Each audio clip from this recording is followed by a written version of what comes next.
आइए मेरे दोस्तों, आपका स्वागत है। आप सबके मंगल की कामना करते हुए पुनः श्रवण करते हैं महापुरुषों के प्रवचन। आइए हम भी मिलकर श्रवण करते हैं।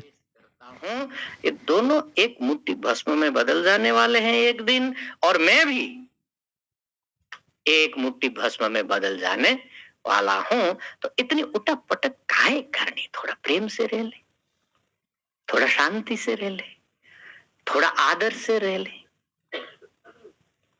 यही आर्ट ऑफ लिविंग है कि हम मिलके माफ करते हुए, क्षमा करते हुए, उदारता का आश्रय लेते हुए जी ले। स्नेहा द्वेष मतिम सदा त्यज जन्म भस्मांस तथा संस्मृते हैं। और जिसके भी प्रति कोई भी भाव हो आपका जो बांध रहा है, दुर्वासना बना हुआ है, उधर ध्यान देना कि एक दिन ना उसको रहना है ना मुझे रहना है, तो रिलीज हो जाता है। अध्यात्मादि भवम सदा त्यज मनस्तापम स्वभावेक्षणात्। और एक जीवन की बहुत बड़ी पीड़ा है जो जीवन भर पीड़ा देते रहते हैं, आध्यात्मिक ताप, आदि देविक ताप और आदि भौतिक ताप। इसको त्रिविध ताप बोलते हैं। और हमारे जीवन के हर समय किसी न किसी पाप का, किसी न किसी ताप का एक चक्र चलता रहता है।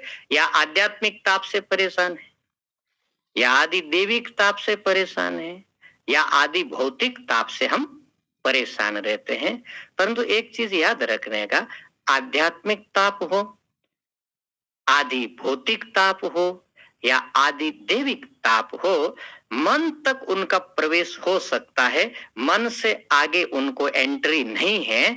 जो आत्मा है वो सच्चित आनंद स्वरूप है, वहां तक ना आध्यात्मिक पहुंचता है, ना आदि देविक पहुंचता है, ना आदि भौतिक पहुंचता है। केवल उपाधियों के साथ अपने को तादात्म्य करके उस वस्तु को अपना स्वरूप समझ करके, शरीर को जब अपना स्वरूप कोई मानता हो, और वो यदि ये आशा रखता हो कि मुझे आदि देविक, आदि भौतिक, आध्यात्मिक ताप न मिले, तो ये संभव नहीं है। नवा शरीरस्य सतः प्रिया प्रियोर अपहति अस्ति। जो सशरीरी है, अपने को शरीर वाला मानता है, उसका प्रिय और अप्रिय से मान पीछा छूट नहीं सकता।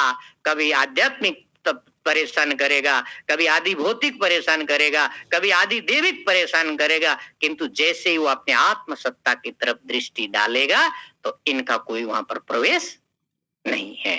आध्यात्मादि भवम, आध्यात्मादि भवम माने अध्यात्म इत्यादि से शरीर को, प्राणियों को, प्रकृति को निमित्त बना करके जो कष्ट या दुख पैदा हो रहा है उसको बोलते हैं आध्यात्मादि भव।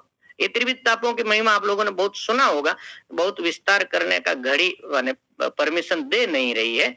उनको कैसे, ये मनस्ताप है, ये सारे मन के भीतर में प्रविष्ट होकर के आत्मा को, जीवात्मा को या हमको परेशान करते हैं। इसको कैसे त्याग करना है? स्वभाव क्षणात्। स्वभाव माने स्वस्वरूप, ये जो अपने आत्म स्वरूपता है उसको यदि ध्यान में रखा जाए तो इससे पीछा छूट सकता है। वैषम्यम समभावतः, दूसरी एक दुर्वासना है वैषम्य।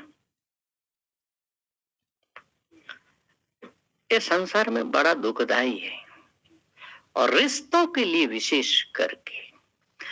और ऐसा कोई पुरुष विषम दृष्टि वाला हो जो किसी संस्था का, किसी परिवार का, या किसी देश का, या किसी समाज का मुखिया हो, और यदि विषम दृष्टि से संपन्न हो तो बहुत समस्याएं पैदा करता है।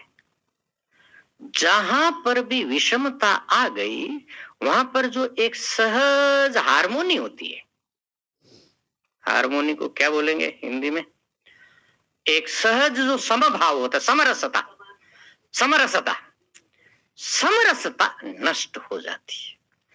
मैंने एक कथा सुनी और कथा बड़ी सुंदर है, बड़ा मैसेज देती है। दो भाई थे, बड़े प्रेम से जी रहे थे। एक दिन छोटा भाई बाजार से आ रहा था, बड़ा भाई मकान पे बैठा था। छोटे भाई के हाथ में दो आम थे। उनके परिवार में दो बच्चे थे, एक बड़े भाई का बच्चा और एक छोटे भाई का बच्चा। दोनों के लिए वो आम खरीद करके लाया था। दोनों बच्चे दौड़ करके सामने आ रहे थे, काकू आ रहे हैं, पिताजी आ रहे हैं, मिलने के लिए दौड़ रहे थे।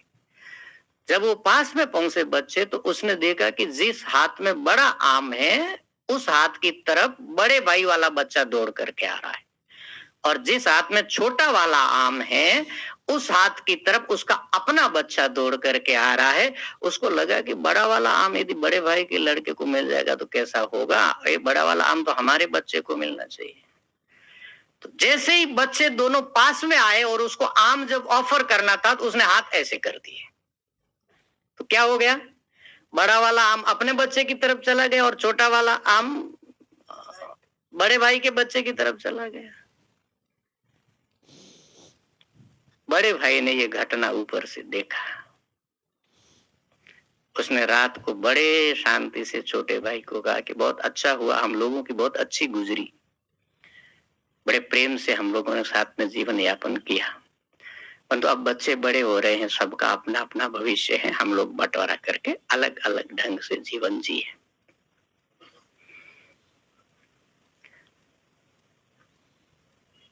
तो ये घटना ये सूचना नहीं देती कि अलग हो जाना अच्छा है, परंतु ये घटना ये सूचना देती है कि जब विषम भाव आ गया, समझो कि वो परिवार, वो संस्था, वो समाज भीतर से टूट गया, टुकड़ा हो गया। बाहर से बहुत जल्दी दिखता नहीं है, और जब तक हम भीतर से टूटे हुए ना हो, टुकड़े ना हो, तो हमारे से टुकड़े वाला व्यवहार हो नहीं सकता।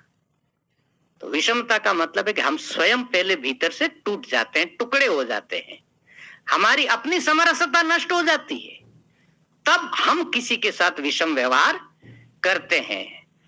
इस विषमता से बचना है तो कैसा करना से, वैषम्यम समभावतः, समता से, समानता से, सबको एक दृष्टि से देखते हुए। और मैं समझता हूं कि विशेष करके जो जिम्मेदार लोग होते हैं, और जिम्मेदार उसी को कहा जाता है जो समान दृष्टि वाला होता है। हम वेदारण्यक में ये पढ़ करके आए ये कथा, और ये कथा बड़ी मीनिंगफुल है कि जब इंद्रियों को उद्गान करने के लिए अवसर दिया गया, तो आंख ने भी अपने लिए अच्छा अच्छा गाया, घ्राण ने भी अपने लिए अच्छा अच्छा गाया, सबने अपने लिए अच्छा अच्छा गाया, कोई लीडर नहीं बन सका।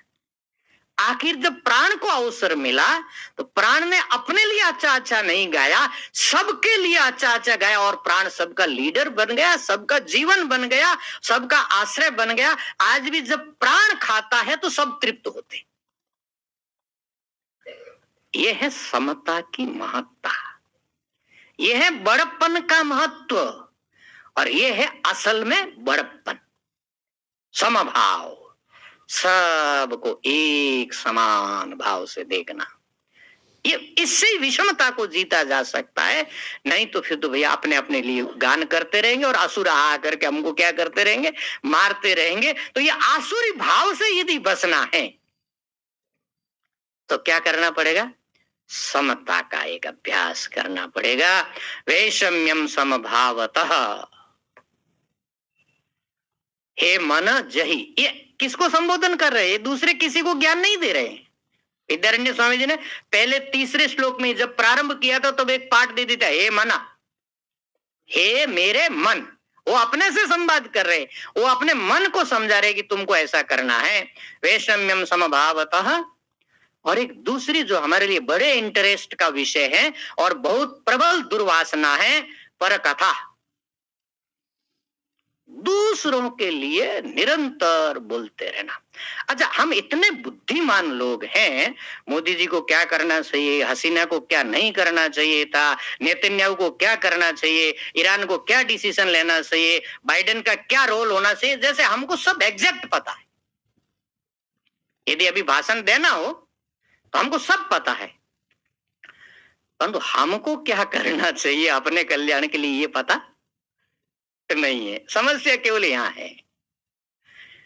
तो ये जो पर कथा है, निरंतर दूसरों का चिंतन, निरंतर दूसरों की बातें, उसका ये गुण, उसका ये दोष, उसका ये भलाई, उसका ये खराबी, इसमें हमारे जीवन का बड़ा एक हिस्सा जो है जाया हो जाता है। बड़ा एक गोल्डन पीरियड हमारा लाइफ का नष्ट हो जाता है। एक बड़ा स्वर्णमय समय इससे नष्ट होता है। ये विक्षेप के अलावा और कुछ नहीं है। ये विक्षेप है। पर कथा जो है अपने चित्त को क्या करना है? विक्षिप्त करना है। इसको अक्षोभतः, अक्षोभ भाव है, जो एक स्थिरता है चित्त में, जीवन में, विचारों में। आप देखना, जब भी कब आप किसी हल्के विचार वाले व्यक्ति के पास जाएंगे, बैठेंगे, वो शुरुआत कहां से करेगा? तुमको पता है वहां क्या हुआ था, उसने क्या किया, यहां से स्टार्ट होगा।